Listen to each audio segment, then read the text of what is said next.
todos, hola a todas, bienvenidos una vez más a Historiador al Rescate. En el vídeo de hoy, dedicado a comentar los textos más importantes de cara al EBAU, vamos a seguir con esta serie y en concreto estamos con el texto de el decreto que va a eliminar toda la legislación aprobada durante el trienio liberal, ¿ok?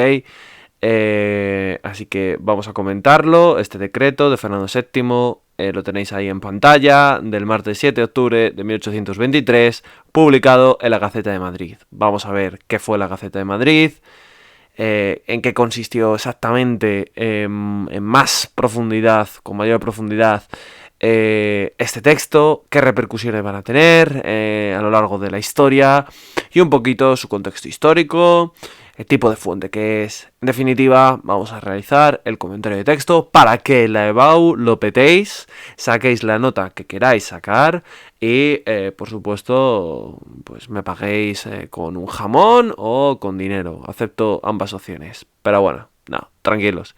Simplemente me podéis pagar suscribiéndoos a mi canal, dando un like al vídeo y sobre todo spameando mi canal, pasar el vídeo a todos los amigos que creáis, amigos y amigas por supuesto, que creáis que les puede venir bien de cara a la preparación del examen de la EBAU, o simplemente gente que tiene interés histórico, cultural, pretende conocer un poquito más de una manera más ligera tal vez que mis vídeos podcast de bachillerato, de una manera más ligera la historia de España. Así que sin más, que me enrollo como las persianas, comenzamos. Bien, vamos a hacer lo primero que debemos hacer cuando nos encontremos ante el examen de la EBAU de Historia de España y tengamos que comentar un texto. Lo primero de todo es leerlo. Así que vamos a por ello. Bien públicos y notorios fueron a todos mis vasallos los escandalosos sucesos que precedieron, acompañaron y siguieron al establecimiento de la democrática Constitución de Cádiz en el mes de marzo de 1820. La más criminal traición, la más vergonzosa cobardía, el desacato más horrendo a mi real persona y la violencia más inevitable fueron los elementos empleados para variar esencialmente el gobierno paternal de mis reinos en un código democrático, origen fecundo de desastres y de desgracias. No fue estéril el grito general de la nación. Por todas las provincias se formaban cuerpos armados que lidiaron contra los soldados de la Constitución. La Europa entera, conociendo profundamente mi cautiverio y el de toda mi real familia, determinaron poner fin a un estado de cosas que era el escándalo universal, que caminaba a trastornar todos los tronos y todas las instituciones antiguas, cambiándolas en la irreligión y en la inmoralidad. Sentado otra vez en el trono de San Fernando, deseando proveer de remedio las más urgentes necesidades de mis pueblos y manifestar a todo el mundo mi verdadera voluntad en el primer momento que he recobrado la libertad, he venido a declarar lo siguientes. Son nulos y de ningún valor todos los actos del gobierno llamado constitucional, de cualquiera clase y condición que sean, que ha dominado mis pueblos desde el día 7 de marzo de 1820 hasta hoy, día 1 de octubre de 1823, declarando, como declaro, que en toda esta época he carecido de libertad, obligado a sancionar las leyes y a expedir las órdenes, decretos y reglamentos que contra mi voluntad se meditaban y expedían por el mismo gobierno. Gaceta de Madrid, 7 de octubre de 1823, decreto del 1 de octubre de 1823. ¡Fua! Bueno, lo primero de todo es que ves este texto y te rilan las piernas y se te concentra ahí todos los nervios en el estómago. Pero en verdad es bastante sencillo. A mí como historiador se me concentra las ganas de odiar aún más a Fernando VII, si todavía eso es posible. En fin, prometo, y creo que lo estoy cumpliendo, como en el anterior vídeo, no insultar ni decir palabrotas sobre la memoria de Fernando VII. Que por cierto, para ponerme a prueba, le voy a poner aquí Así practico mi paciencia y mi capacidad de autocontrol. Bien, vamos a por ello. Lo primero de todo, lo que hay que saber es que se trata de un texto de fuente primaria, evidentemente, porque recordar es contemporáneo a los hechos, ¿vale? Y de naturaleza claramente política. El autor sería de esta clase de texto, es muy sencillo adivinarlo, porque el autor, pues obviamente, es el rey Fernando VII. Por lo tanto, es un autor individual, en este caso, el monarca, Fernando VII. ¿Podemos mencionar algo de Fernando VII? Pues hombre, evidentemente sí, fue un rey de España, en mi opinión, uno de los peores reyes que ha tenido este país. Y podemos comentar pues todo lo referente a su papel en la guerra de independencia, y etcétera, etcétera. Ok, su cautiverio en Bayona. Para más información, ver los vídeos, como yo los llamo, los podcasts de historia, porfa. Así lo entenderéis mejor. No me puedo extender mucho. Bien. El destinatario obviamente, de este decreto sería el pueblo español, la nación entera. Así que es un destinatario colectivo, ¿no? La nación, la patria. Asimismo, tendríamos que la idea principal, en mi opinión, sería pues la anulación de todas las medidas aprobadas durante el trienio liberal, y las ideas secundarias, pues obviamente la restauración del absolutismo. Y sobre todo, a mí me llama especialmente la atención cómo Fernando VII se excusa, ¿no? Lo repite varias veces, de hecho. Cae la reiteración de se aprobaron estas medidas en contra de mi voluntad. Yo no sabía nada. Se aprobaron en contra de mi voluntad, por lo tanto no sirven. Bien, algo de razón tenía, es cierto que iban en contra de su voluntad, pero él también, como veremos, juró defender la Constitución de 1812. Así que es un abjuro, es un perjuro. No cumple lo que promete, lo que jura. Como buen político, por otro lado, desgraciadamente. Pues vamos a analizar el contexto histórico. Esto, obviamente, el comentario lo he explicado siempre, lo reitero, no podéis hacer el comentario así tan resumidamente en su actividad, ni ponerlo punto a punto, como si fuese la lista de la compra. Yo os lo digo así, pues para que vosotros en casa lo desarrolléis, le pongáis literatura al asunto, como si fuese un cuento. Pero bueno, básicamente, por si tenéis algún profe que es un paquete y os da los textos y os dice ¡hala! Hacerlo vosotros, pues que tengáis la seguridad de que esto es lo correcto, lo que os estoy comentando, ¿vale? No porque tenga yo la razón absoluta o el conocimiento supremo, sino simplemente pues, porque estos textos están súper trillados y trabajados generación tras generación, ¿vale? Así que tampoco, como historiadores, que sea de una dificultad suprema. Vamos a analizar un poco el contexto histórico. Aparece publicado en la Gaceta de Madrid. ¿Qué es la Gaceta de Madrid? Es el BOE de la época, el boletín oficial del Estado, ¿ok? Aparecía pues como una gaceta, como un periódico.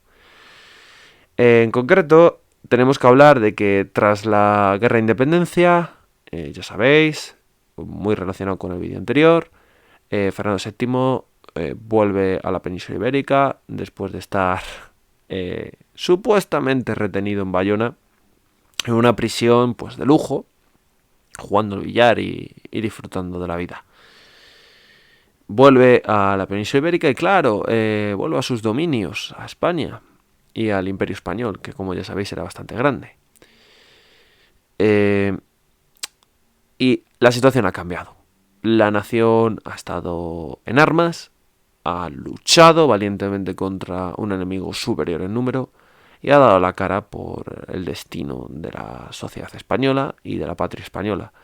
De tal manera que muchos liberales procedentes, curiosamente, irónicamente, de la Revolución Francesa, y digo esto porque van a ser los que luchen a la postre contra los franceses, pues tenemos que esta buena gente se queda convencida de que no necesitan a ningún rey tiránico y con una visión paternalista, como podemos ver en el texto. Paternalismo en política sería, pues eso, el rey considerándose como el padre de los niños tontos que serían los ciudadanos. O sea, no creen que verdaderamente lo necesiten, ya que ellos piensan que, como vimos en el texto anterior, en el vídeo anterior de la Constitución de Cádiz de 1812, que la soberanía nacional reside en el pueblo. Claro, esto a Fernando VII no le molaba nada. Y aprovechando, recordar que los patriotas estaban divididos en dos bandos, entre liberales y absolutistas, pues aprovechando que unos diputados absolutistas, le piden en el manifiesto de los persas que por favor que vuelva al absolutismo, pues él coge y dice: ¡hala!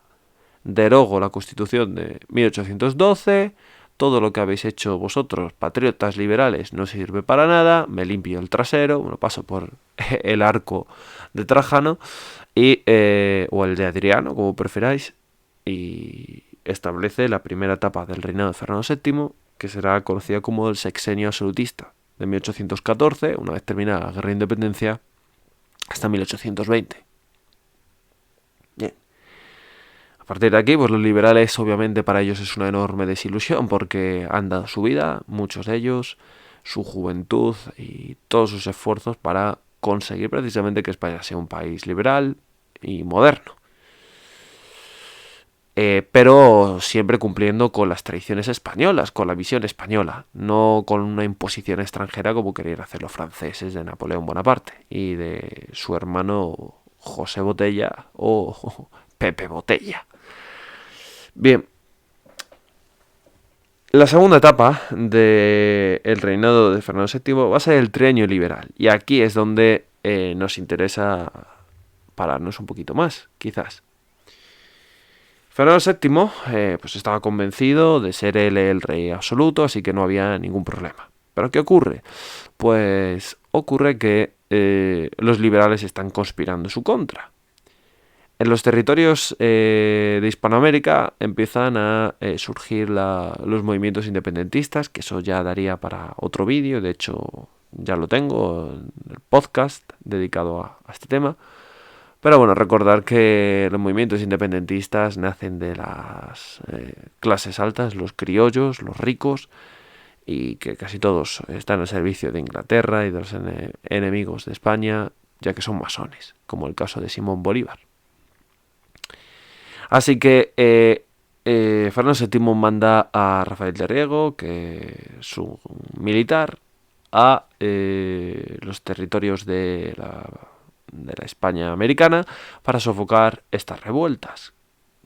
Sin embargo, Riego decide pronunciarse en Cabeza de San Juan, ¿vale? Con el objetivo de que, pues antes de embarcar hacia América, pues decide oponerse a ello y quiere echar a Fernando VII. Fernando VII, para evitar efectivamente pues eso, que le echen, lo que va a hacer es, como buen animal político que es, eso hay que reconocérselo, es un cambiacapas, pues se adelanta y decide pues, que sí, que va a jurar la Constitución de 1812, por supuestísimo. Así que marchemos todos, y yo el primero, hacia la senda liberal. Toma ya, esa es la frase de Fernando VII. Lo estoy diciendo así de memoria, mejor cambia una o dos palabras, pero viene a decir eso, ¿ok? Durante este trienio liberal, pues los liberales vuelven a imponer otra vez la Constitución de 1812, la PEPA, vamos, para los amigos, y asimismo, pues llevar a cabo una seria reforma legislativa de corte claramente liberal. Tenemos, por ejemplo, se suprimen los mayorazgos, se suprime también las organizaciones monacales, es decir, se disuelven conventos, se desamortizan bienes de la iglesia. ¿Esto significa que eran ateos los liberales? No, por supuesto que no. De hecho, los liberales en su mayoría eran católicos. Lo que pasa que la Iglesia tenía en aquel momento una enorme cantidad de tierras y era el mayor propietario. De hecho, tenía un 23% de la superficie cultivable de España pertenecía a la Iglesia. Eso es una barbaridad. Así que los liberales quieren quitar estos territorios y liberalizarlos, ¿vale?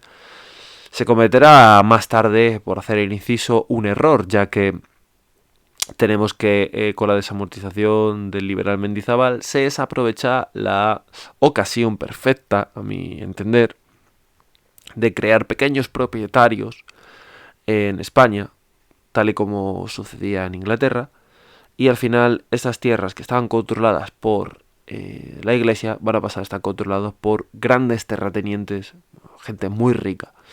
Así que nos fuimos de Guatemala para meternos en Guatepeor. Después, asimismo, se suprime la Inquisición. Sí, hijos míos, la Inquisición todavía seguía en España, ya había entrado el siglo XIX. Y se va a restablecer la Milicia Nacional, ese cuerpo de voluntarios, de varones voluntarios, por supuesto, que su objetivo, bueno, pues era una guardia armada, una guardia de corps para defender el liberalismo, con una efectividad pues bastante cuestionable o deseable. Deseable para los liberales que fuese mejor, quiero decir. Bien, ¿qué va a ocurrir? Pues que esto va a durar 3 añitos porque, por supuesto, Fernando VII, a pesar de que sí, él es un monarca liberal, ¿no? Y finge serlo, por detrás, por lo bajini, está conspirando a muerte contra los liberales.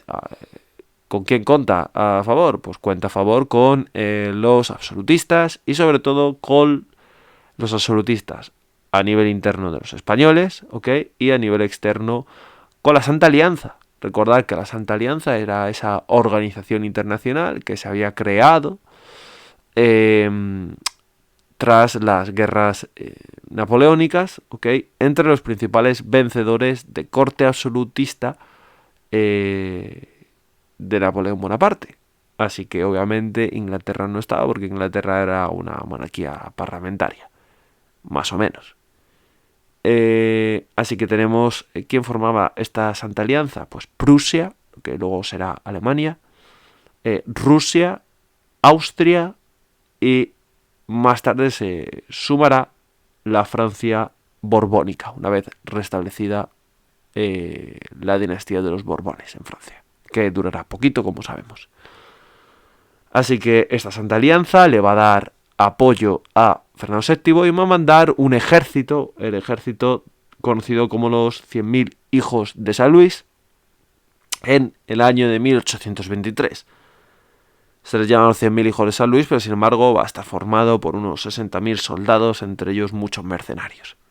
Ya sabéis, los mercenarios, la gente que su modo de vida es la guerra a cambio de dinero. Estos soldados, estos 60.000 hombres, estaban al mando del duque francés, el duque de Angulema. Y bueno, pues obviamente los liberales no tienen nada que hacer contra estos soldados, se van retirando hasta la zona de Cádiz. Y una vez allí, pues van a tener que embarcar, que retirarse, que huir. Se llevan a Fernando VII poco menos que como rehén. Muchos consiguen huir, otros no. Por ejemplo, Riego, el general golpista, el que se había pronunciado, pues será capturado y posteriormente será ejecutado, será ahorcado. En cualquier caso, es que este ejército extranjero, este ejército francés, fijaos qué triste, que Benito Pérez Galdós comenta en sus episodios nacionales que los 100.000 hijos de San Luis decían que fueron recibidos por el populacho, por la gente como viva los absolutistas, viva los 100.000 hijos de San Luis. Esta gente, recordar que hacía tan solo unos escasos años atrás eran franceses, o sea que habían estado matando a los españoles y los españoles matando a estos franceses, y ahora a mí me da muchísima pena que el pueblo español les recibiese con los brazos abiertos a los que habían sido apenas 7, 8 años, no más. Las mates no son lo mío, pero vamos. Hacía poquito había sido el pueblo que les había invadido y que había causado tantísima destrucción en España. Para mantener a Fernando VII, pues obviamente el ejército de los 100.000 hijos de San Luis va a estar en la península ibérica, va a estar en territorio español, pues desde su intervención en 1823 hasta 1828, con el objetivo de garantizar el absolutismo en España. ¿Por qué querían las potencias mantener el absolutismo en España? Por miedo a la revolución liberal, ¿ok? Ya habían sufrido con la Revolución Francesa, que por supuesto tengo vídeos de la Revolución Francesa en la lista de reproducción de primero bachillerato. Os los recomiendo a todos que los escuchéis, aunque no seáis alumnos míos de bachillerato. Son muy interesantes, son tipo podcast. Y ahí analicé pues todo lo referente a lo que supuso la Revolución Francesa y claro, todos los desmanes que también trajo. Ojo, porque no solo fueron cosas buenas. Así que las potencias absolutistas, viendo lo que había ocurrido, no estaban dispuestos a permitir que el liberalismo triunfase. Así que los liberales serían una especie de comunistas del siglo XIX sin ser, por supuesto, comunistas. Es más bien todo lo contrario. De hecho, la revolución comunista vino porque consideraban que los liberales, en su mayoría, quien había promocionado el liberalismo eran los burgueses, pues les habían traicionado el sentido, ¿no?, de la revolución, no habían traído la igualdad entre clases, así que los comunistas, pues por eso proclaman la necesidad de establecer la dictadura del proletariado. En fin, pues esto sería todo. Como veis, un texto que tiene una enorme trascendencia, ya que el liberalismo pues se verá despachado y llegará, por desgracia, a la década ominosa de 1823 a 1833, en la cual se va a producir una fuerte represión, aunque algunos historiadores consideran que esta represión está muy exagerada, ya que Fernando VII pues, al final no fusiló tanto como se dice. Pero sí que es cierto que muchos españoles tuvieron que exiliarse, sí que es cierto que ejecutó a Riego, y sí que es cierto que por toda esta inestabilidad interna, pues los territorios de la América española se van a ir perdiendo uno detrás de otro. Como conclusión, pues bueno, podemos valorar el impacto que va a tener este texto a la hora de derogar todas las medidas liberales que se habían establecido previamente, y podemos dar nuestra opinión, ya sabéis, sin que se nos vaya de las manos, con educación y de una manera sustentada y basada siempre en argumentos históricos. Así que sin más, aquí tenemos a este señor llamado Fernando VII. Darle al like, suscribiros al canal y ser buenos y ser felices, porque si no sois buenos y no sois felices, Fernando VII se os presentará en sueños. Disfrutar, un abrazo y hasta pronto.